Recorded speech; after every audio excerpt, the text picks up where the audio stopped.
Bharatiya Janata party ने जनता को गुमराह करने के लिए सरकार का चेहरा बदल दिया। चेहरा बदलने से काम नहीं चलेगा। जनता ने पूरी सरकार बदलने का मन बना लिया। 2014 तक विकास कर रहे हरियाणा को विनाश के रास्ते पर लाने के लिए बीजेपी सरकार जिम्मेदार। बीजेपी सरकार और बीजेपी सांसद के पास बताने के लिए अपना एक काम भी नहीं है। कांग्रेस सरकार बनने पर महालक्ष्मी योजना के तहत हर गरीब परिवार की बड़ी माता बहन को साल में 1 लाख रुपए देंगे। फौज की अग्निपथ योजना खत्म करेंगे और पहले की तरह पक्की भर्ती शुरू करेंगे। इसके अलावा पहले से भर्ती अग्निवीरों को पक्का कराएंगे। उपरोक्त शब्द रोहतक लोकसभा से कांग्रेस प्रत्याशी दीपेंद्र सिंह हुड्डा ने अपने जनसंपर्क अभियान के दौरान कहे। आपको बता दें कि सांसद दीपेंद्र हुड्डा आज बेरी हल्के के गांव दहकोरा, रोहद, आसंडा, भापड़ोदा, खरर, मातन, सिलोठी, डाबोदा, दुलेड़ा, खरमान, छुडानी, रिवाड़ी खेड़ा, छारा, मरहाना, चमनपुरा, दुजाना, बेरी, स्वराजगंज आदि में चुनाव प्रचार कर रहे थे और जनसभाओं को संबोधित कर कांग्रेस के पक्ष में मतदान की अपील कर रहे थे। दीपेंद्र हुड्डा ने कहा कि हरियाणा में बीजेपी सरकार से भारी नाराजगी को देखकर चुनाव के ठीक पहले भाजपा ने जनता को गुमराह करने के लिए सरकार का चेहरा बदल दिया। मुख्यमंत्री, उप मुख्यमंत्री बदल दिए गए, कई जगह सांसदों के टिकट काट दिए, लेकिन चेहरा बदलने से काम नहीं चलेगा। जनता ने पूरी सरकार बदलने का मन बना लिया है। दीपेंद्र हुड्डा ने कहा कि इस सरकार ने प्रदेश को विकास की पटरी से ही उतार दिया और लोगों को खराब कानून व्यवस्था, दूषित पानी, जर्जर सड़कें, कुशासन के हवाले कर दिया।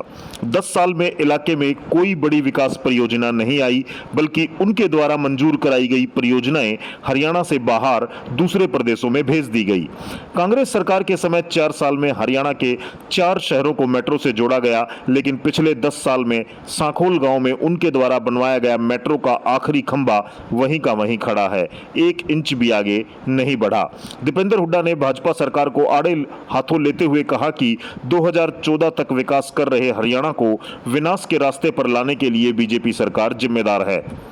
दीपेंद्र हुड्डा ने कहा कि कांग्रेस सरकार बनने पर महालक्ष्मी योजना के तहत हर गरीब परिवार की बड़ी माता बहन को साल में 1 लाख रुपए देंगे। फौज की अग्निपथ योजना खत्म करेंगे और पहले की तरह पक्की भर्ती शुरू करेंगे। इसके अलावा पहले से भर्ती अग्निवीरों को पक्का कराएंगे।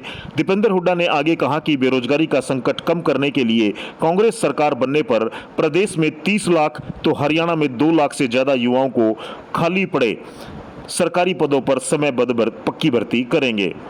केंद्र में 30 लाख की बात दीपेंद्र हुड्डा ने की। साथ ही हरियाणा प्रदेश में 2 लाख से ज्यादा युवाओं को सरकारी पदों पर जो खाली पड़े हैं उन पर पक्की भर्ती करने का आश्वासन दिया।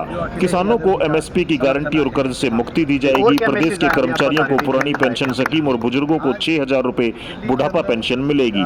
प्रदेश में 300 यूनिट मुफ्त बिजली और 500 रुपए में गैस सिलेंडर देना भी कांग्रेस का संकल्प है। दीपेंद्र हुड्डा ने कहा कि मौजूदा बीजेपी सांसद शायद देश के पहले ऐसे सांसद होंगे जो 5 साल में क्षेत्र में एक धन्यवादी दौरा करने तक नहीं आए। 5 साल में न कोई काम किए, न क्षेत्र के लोगों की कोई सुध ली।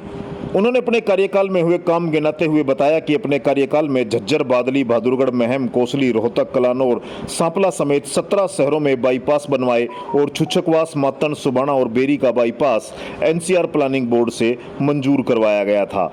लेकिन 10 साल में बीजेपी सरकार 4 मंजूर शुदा बाईपास भी नहीं बनवा पाई। दीपेंद्र हुड्डा ने लोगों को विश्वास दिलाया कि इस बार वे इलाके को दोबारा से विकास की पटरी पर लाकर नोएडा और गुड़गांव की तर्ज पर आगे लेकर जाएंगे। दीपेंद्र हुड्डा ने आगे कहा कि कांग्रेस सरकार के समय पूरे लोकसभा क्षेत्र में 3 औद्योगिक क्षेत्र लगाए गए, अनेक बड़े उद्योग यहां लाए गए थे।